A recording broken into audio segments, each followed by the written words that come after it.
संपूर्ण महाराष्ट्राला समजलेला आहे। ज्या चवदार तळ्याला भारतरत्न डॉक्टर बाबासाहेब आंबेडकरांचे चरण स्पर्श झालेले आहेत, त्या ठिकाणीच आंदोलन करताना जितेंद्र आव्हाड आणि त्यांच्या साथीदारांनी भारतरत्न डॉक्टर बाबासाहेब आंबेडकरांची तस्वीर फाडण्याचे कार्यक्रम केले।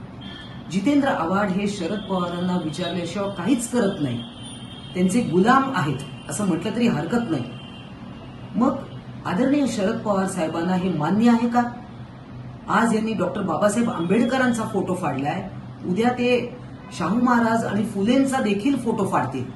त्यामुळे या महाराष्ट्राच्या विधान भवनात बसण्याचा अधिकार जितेंद्र आव्हाड यांनी गमावलेला आहे।